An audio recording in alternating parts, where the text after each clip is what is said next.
I get so aggravated when you ask for favors. And I react with hatred because of the fact I hate you. It's a fact I've placed that every act you've taken on my back is breaking, and you laugh, I'm angry. And the fact remains about the facts I'm dangerous and you can't contain it. I'm in fact contagious when I lash at strangers, tipping back containers filled with ample pain pills like I have to take them. I went back and taking backpacks on trains. I'm insane, I'll say it. It's not a joke, I'm crazy. It's an act I've taken past the last 2 pages when I catch and mash you against the batting cages, take the bat and place it violently to your faces, taking swings to your brains to watch the patterns it's making. Can't contain the laughter. Take a break, and after wake and bake, I take the stage and act my ass off. Take the Jason mask off, play with axes, hacksaws, and attack your crackers with a massive bandsaw. Take your ankles and hands off, and escape a standoff. Like your straights and handcuffs couldn't contain me, I dashed off. So back the fuck up, before I back this truck up to a Sunoco gas pump and playing with matches. And ignited a massive loss of life on passive, but reacting ways that made the death toll tragic. The terrified of the spectacle is so spectacular, I refocus the lens and clear my ashy glasses. I laugh and as the cops go past us with the sirens blasting, look for tan attackers wearing hats and backpacks strapped with gas and call them terrorists. The sheep actually believe it happened. You don't have to act like every action taken just degrades the states, and further back it takes us to a time when danger seemed like so far away where we're always safe behind our walls and gates. All it fucking takes is some punk to take an IED to school to show his parents he hates them. Made a home homemade from miscellaneous places in his parents' basement because they're never awake. It's the drugs they take and keeps them fading and jaded with the amounts that they're taking. They stay sleeping for days. So when the warning signs become more horrifying, they never notice the change because they were always high. Up in bed they'd lie for days on end. Every now and then they check to see if they were still alive. He never saw it, but it was worth his time. So we consider this to be the perfect time. Red alert, it's emerging as a worse emergency than the first 2 surgeries, and my feet are worsening. First things first, man, I'm fucking thirsty. Pour a drink, the pain returns. Pop my last 1030s. Never felt unworthy. Always felt I deserved it, but got a front row seat next to hell's main furnace. Next door in my bedroom is a medley of bedlam. There's plenty of legroom. A fucking room full of heads. Dangling from the ceiling, and every time that I see him, every moment I'm near him, everything it gets clear. I'm obsessed with the feeling of feeling utmost fulfillment, watching blood-forming puddles, and my chalice keeps filling. An unquenchable need, an insatiable feeling, not a moment to spare before I resume all the killing. Johnny G is a villain. He's come to your village, so deliver unto me every one of your children.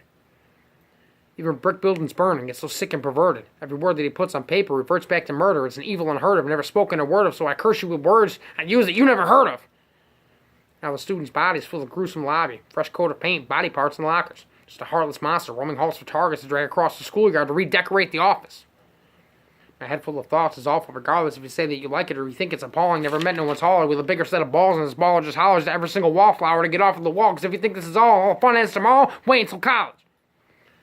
Never went to one, got into 3, would have given it a try, it just wasn't a fit for me. It's really nothing personal to those who thought it was worth it. Personally, I think college is something we shouldn't have to purchase. Want a nation with intelligence at the head of its workers? Or a nation of idiots and drones bred to be servants?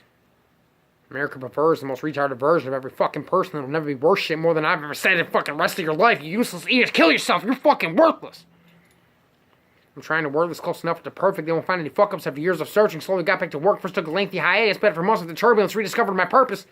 I'm a talented wordsmith, borderline perfect, adjacent to priceless. How I came up with words that seem as flawless but honest. He gets his point clear across and jumps the length of the track, but lands before he jumps off. Sexuality strong, personality bomb. Everybody loves Johnny. Come prove me wrong. Don't be shocked or stunned when you yourself get taken, caught in the whirlwind of one of the greatest. Almost abrasively flagrant, but never hearing any complaints. I think it must be my musk. I give sexy a fragrance. While I patiently wait for any chance to escape, I'm standing outside outrageous with my foot through the gate. I'm not immoral, but lately feel the absence of greatness like it's my turn to write. My impatience is blatant. You get further away, I feel my passion behaving in ways that I can't explain, and it's making me crazy. My train was derailed, but off the track I prevailed, became a whole other person, and victory I had claimed. Can't explain how my brain would function back in the day, but thank you God I escaped and I could finally change. Thinking back not too long ago to obstacles faced and all the bullshit becoming the man who stands here today. Honestly, I can say I'm grateful for who I became. Just can't believe I had to lose my dad and then lose my leg. With such drastic changes, it all was taken away. Monday, everything was normal. Tuesday, everything changed. Jumping hurdles, can't jump no more. Fucking half in the grave. Stand amazed but can't stand. Had no use for my legs. Went from wheels to a walker. From 2 crutches to 1. Damn near skipped over the cane. 6 months in, I could walk. Went from talking to talk to barely walking at all. After years of recovery, I'm as strong as an ox. Better watch how you talk to me. The tone in your voice, I'm not the same little chump I was. Just some little boy no longer talking all the second. I get pissed off, I'll walk right up and knock your fucking head clear off your jaw. The events dealt to me recently reawakened the demon. This time I said I'm free, I'm sick, I'm here, and I'm screaming. So sick of hiding appearance, it's time the world needs to hear it. I'm unleashing this beast at the feast with his teeth, every piece of your piece, and this piece as he eats from your head to your feet and keeps digesting and keeps it to shit you back out in a couple of weeks. You don't want to come fuck with me. I'm irreverent at least most of the time I'm awake. Every time that I breathe, I'm a whole nother breed, something you've never seen. You're not going to believe what's become of the G. So if you're coming from me, I suggest that you cease. Because once you're coming at me, you won't fucking leave. So don't fuck with me, because evil is seeing through my pores and it seeps and infects my whole motherfucking vicinity. Suggest you listen to me or you'll be ceasing to breathe. I ain't playing with you, bitch. You won't be leaving the scene. You'll be dead in the spot. You don't possess what I got.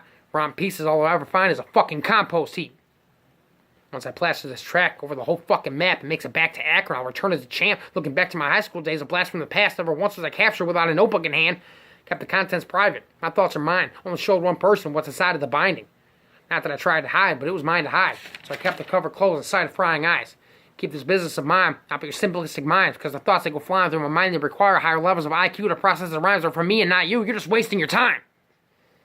I was 9 and as clear as a bell. I recall telling myself my life would be different than y'all's. I'm special, I know, when I realized my calling would take an act of God for me to put the pen down. It's all making sense now. It's all in present tense. My life just needed content to give me something to spit. Simply can't call it quits.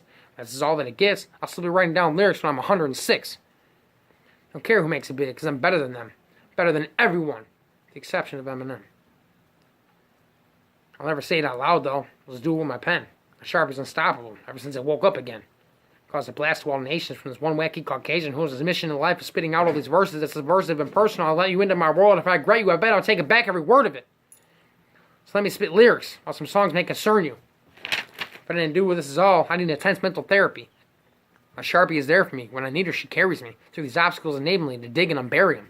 For a moment of clarity, forever I'll cherish it. The fact she helps me release every bit of bullshit impairing me. Sits inside and it tears. Honestly, it's scary, because I don't want all these thoughts. Some of them really scare me. So I'll pull out my notepad, uncap the Sharpie I'm carrying. Start to write and starts to look like Manifesto of a terrorist. I am a motherfucking warrior. A soldier remade. I'm a brand new being. Forever Johnny G.